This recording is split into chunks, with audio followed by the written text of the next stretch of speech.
आप देख रहे हैं पुलिस टुडे न्यूज, जहां सच है हमारी पहचान और निष्पक्षता पत्रकारिता हमारा अभियान। नमस्कार, मैं अंजना और आप देख रहे हैं पुलिस टुडे न्यूज। आइए रुक करते हैं आज की ताजा खबर पर। राज्य आयुक्त दिव्यांगजन ने मोबाइल कोर्ट में सुनी समस्याएं, अधिकारियों को दिए त्वरित निस्तारण के निर्देश। रिपोर्ट आफाक अहमद खान। रामपुर में संत शिरोमणि रविदास सर्किट हाउस में आयोजित विशेष दिव्यांग न्यायालय मोबाइल कोर्ट में राज्य आयुक्त दिव्यांगजन प्रो हिमांशु शेखर झा ने दिव्यांगजनों की समस्याएं सुनी। जन सुनवाई के दौरान विभिन्न क्षेत्रों से आए दिव्यांगजनों एवं उनके परिजनों द्वारा कुल 43 शिकायतें दर्ज कराई गईं। इनमें ration card, Awas Yojana, Ayushman card, दिव्यांग पेंशन, दिव्यांगता प्रमाण पत्र, सहायक उपकरणों की उपलब्धता तथा मोटराइज्ड ट्राईसाइकिल से संबंधित मामले प्रमुख रहे। राज्य आयुक्त ने सभी शिकायतों का गंभीरता से संज्ञान लेते हुए संबंधित विभागीय अधिकारियों को समयबद्ध एवं गुणवत्तापूर्ण निस्तारण सुनिश्चित करने के निर्देश दिए। उन्होंने जिला दिव्यांगजन सशक्तिकरण अधिकारी को नियमित रूप से कार्यालय में बैठकर दिव्यांगजनों की समस्याएं सुनने और उनका शीघ्र समाधान कराने के निर्देश भी दिए। उन्होंने कहा कि सरकार द्वारा संचालित कल्याणकारी योजनाओं का लाभ प्रत्येक पात्र दिव्यांगजन तक पहुंचना चाहिए। साथ ही रोजगार, शिक्षा, स्वरोजगार, पेंशन एवं सहायक उपकरणों से जुड़ी योजनाओं के व्यापक प्रचार प्रसार पर भी जोर दिया, ताकि कोई भी पात्र व्यक्ति सरकारी सुविधाओं से वंचित न रहे। क्या है कि किस तरह की इसमें सुविधाएं दी जा रही है?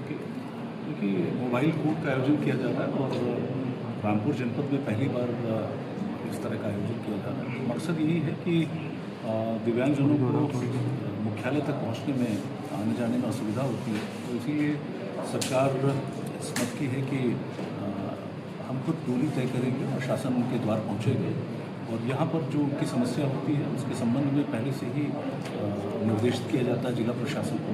इसी हिसाब से स्थान का चिन्हांकन होता है।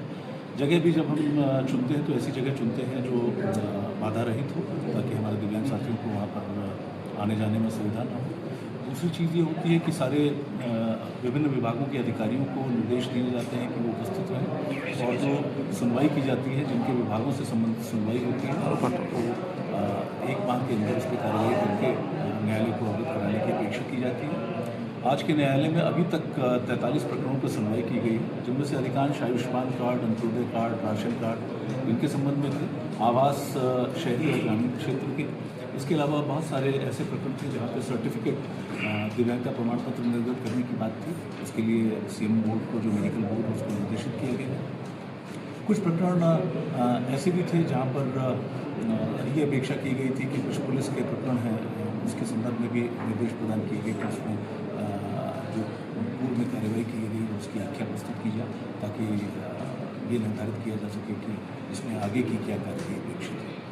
तो कुल मिला जुला करके ये कार्यक्रम ऐसा है कि जिसमें त्वरित कार्रवाई के तहत इनकी समस्याओं का, दिव्यांग साथियों की समस्याओं का निराकरण होता है और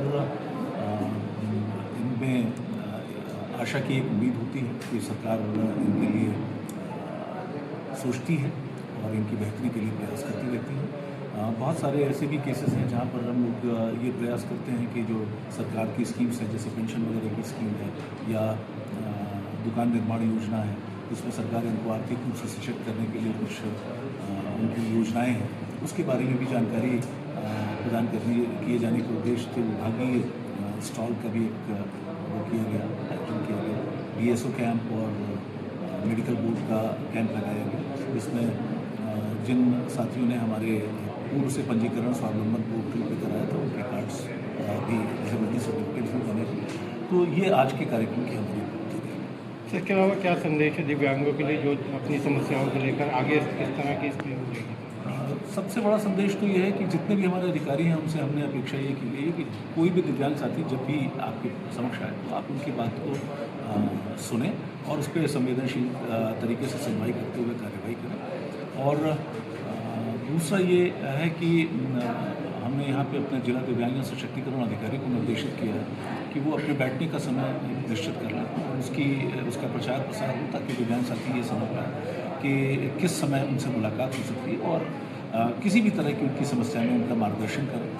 बहुत बार वो बहुत से प्रतियोगी परीक्षाओं के लिए आवेदन करते हैं और उसमें उनको कुछ असुविधा होती है, तो वो वहाँ पे उनका हेल्प डेस्क के माध्यम से उनके आवेदन भरवाने में भी उनकी मदद कर सकते हैं। इसी तरीके से रोजगार के तमाम प्रकरण आते हैं, उसमें भी वो उनका मार्गदर्शन कर सकते हैं। और दूसरा कि दिव्यांगों को के प्रति अवेयरनेस, दिव्यांगता के प्रति जब जितनी जागरूकता अभियान में तेजी आएगी, उतना ही जनमानस में इसका प्रचार प्रसार होगा और सामान्य जन भी अपने दिव्यांग साथियों को उसमें अपेक्षित सहयोग देगा।